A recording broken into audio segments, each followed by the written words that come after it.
Assalamu alaikum warahmatullahi wabarakatuh. Saa 3 kamili.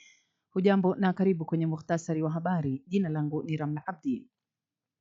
Baadhi ya viongozi kutoka eneo la Bonde la Ufa wameitaka serikali kuhakikisha aliyekuwa naibu rais Rigathi Gachagua anashtakiwa kwa uchochezi.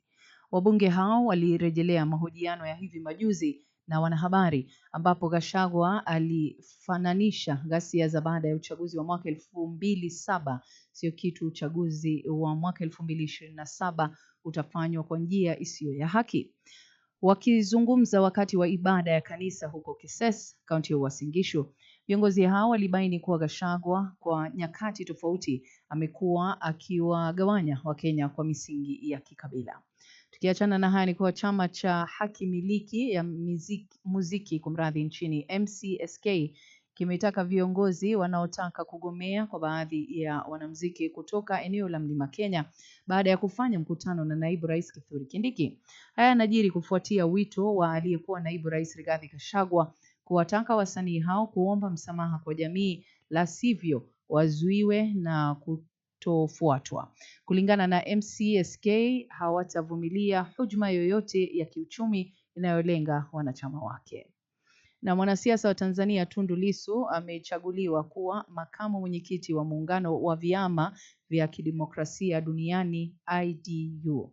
Lissu ambaye ni mwenyekiti wa chama cha upinzani Chadema na ambaye amezuiliwa nchini Tanzania kwa kile kinachodaiwa kuwa uhaini, alichunguliwa mwisho wa mikutano ya muungano huo jijini Brussels nchini Ubelgiji.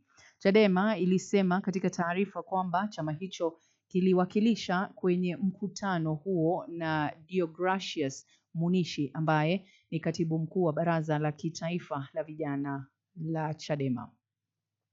Kwenye rubaa za kimataifa ni kuwa rais wa Marekani Donald Trump amekubali kuongeza muda wa kufanya mazungumzo kuhusu ushuru na Umoja wa Ulaya EU hadi tarehe 9 mwezi Julai.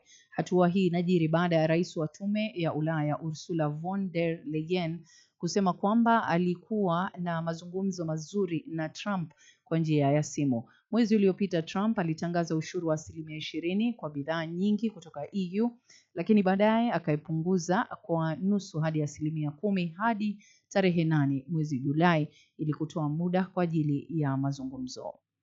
Mwisho wa muhtasari wa habari, mpenzi msikilizaji, dakika zikiwa 3 zimetoweka baada ya saa 3. Tutaweza kupokea habari zaidi itimiapo saa 4 kamili. Jina langu ni Ramla Abdi, endelea kuwa nasi.